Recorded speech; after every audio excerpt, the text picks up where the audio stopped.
Alright, so today we're talking about ways of getting a better and clearer sound on the flute, and also ways of guaranteeing a higher rate of accuracy of hitting the notes that we want to hit and not accidentally hitting different notes.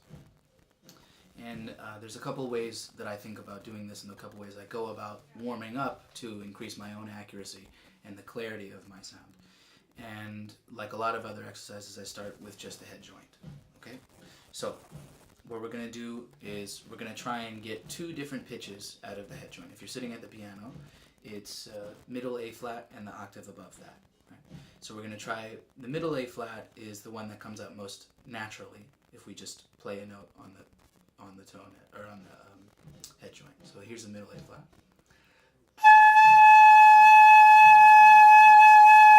Now, if you're having problems getting that to sit steady, do it for a little while. Take 5 minutes and just play that note. Take a full breath, use a full breath all the way on that note until it becomes steady. Then what we're going to do is we're going to try and tighten the aperture enough and give a little bit of boost to the strength of the airstream so that we can get the octave above that, the A flat here.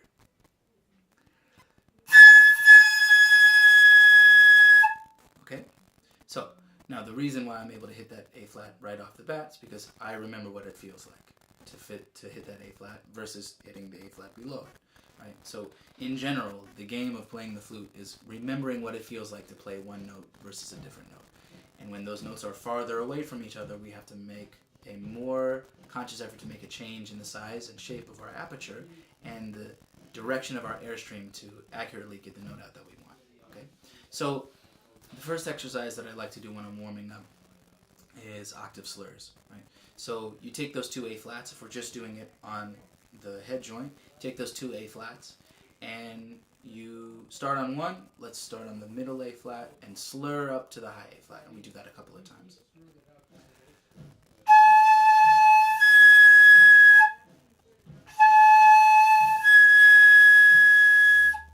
Right? So I'm just going one direction, from low to high. And this may feel like you're making a very extreme adjustment. Try to remember that a little change will go a long way in this.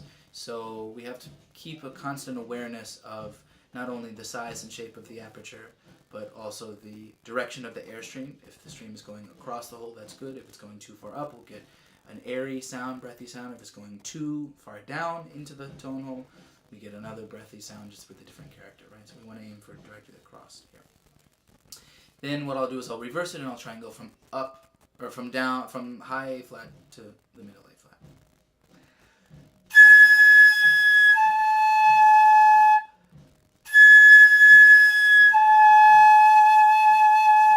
Okay, so doing this slowly also helps us to get a more accurate feeling and memory for what it's like to make this change from low to high or from high to low. So then I'll just combine those two up and down, right, to go back and forth a little bit more rapidly.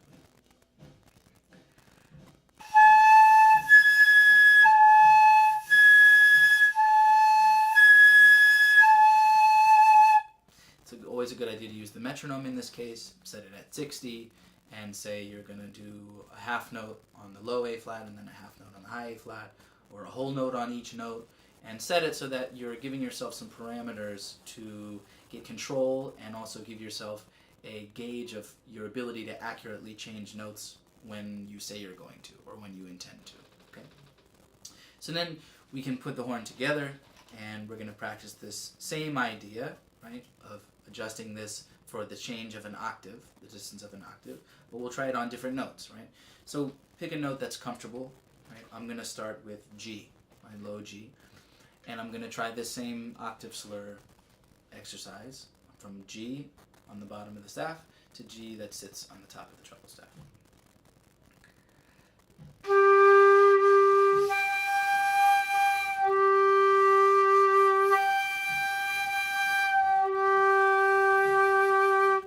Okay, so that's the sound that you're aiming for. You can go at any speed that you like, but some things that might happen if you over tighten, you'll get an even higher note. Right? Overshot it a little bit. We want the octave above that.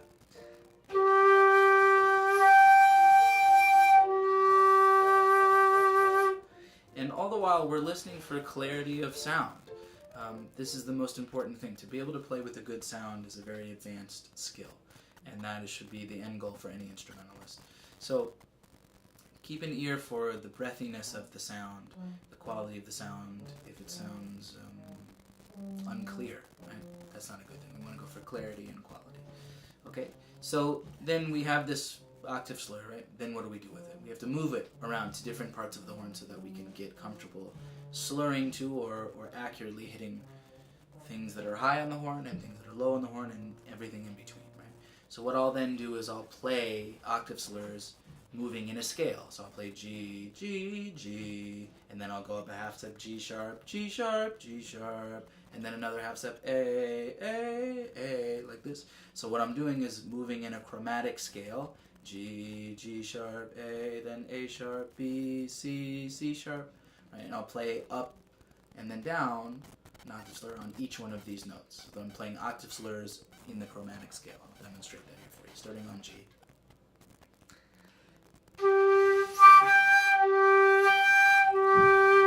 G sharp. A. B flat. B. C. C sharp. Okay? I might do that, right? Maybe I'll do it not chromatically, but maybe I'll do it in just the G major scale. So start with G, and then A, and then B, and then C, right? And then go back down, right? Or I could try it in a different interval set, like minor third. So I'll play G, and then up to B flat,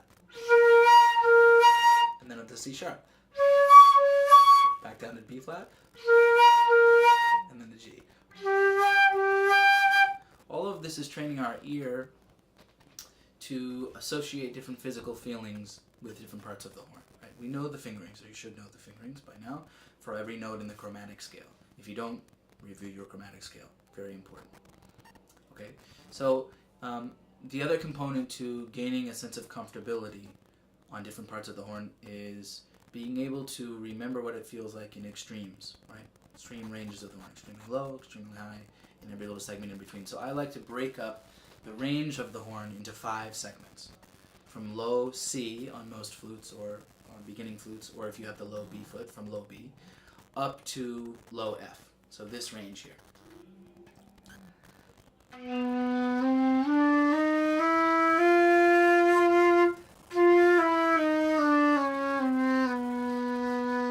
So I just play the chromatic scale in between those notes, low B to F, or for beginning flutes, low C to F. And practicing getting a good sound and being accurate with the notes coming out when I mean them to, and not having a bunch of air spill out and be wasted before the note actually starts sounding. Okay? So the next segment would be from low F to middle C. Okay?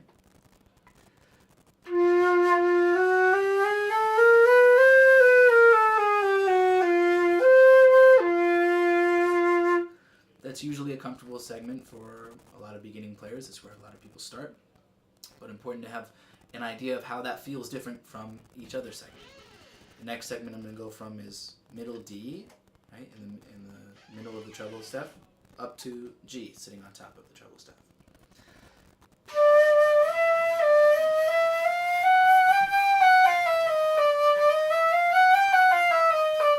Again, I'm just playing the chromatic scale in between those two notes, D and G. And thinking about that, again, as a segment of the flute that has a very specific feeling to it here in terms of the shape and size of the aperture. The next segment, the fourth segment, is from G, high G, well, middle G really, the one that sits on top of the treble staff, up to high D.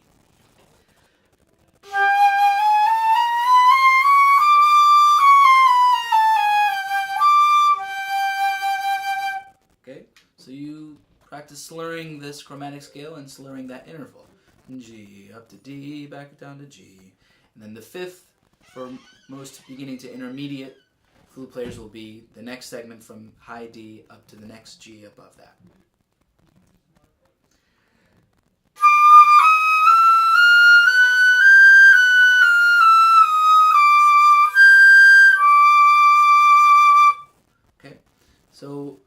this may seem like a lot, but if you take it one segment at a time and constantly refer back to your knowledge of the chromatic scale, you can put these segments together and start compartmentalizing the different parts of the range of the flute in your mind, so that when you have to make a leap in a certain piece of music, or when you're practicing these octave slurs, it won't seem like you're jumping into the darkness, but it'll feel like you have an idea of what it feels like to be where you're going before you get there, so that you can adjust accordingly in the music.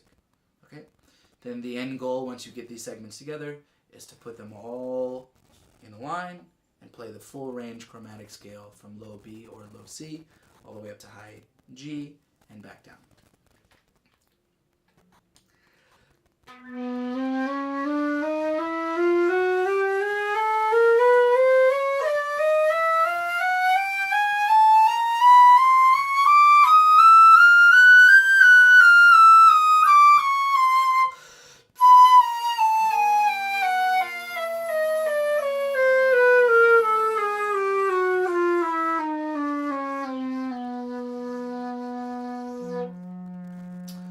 Good luck.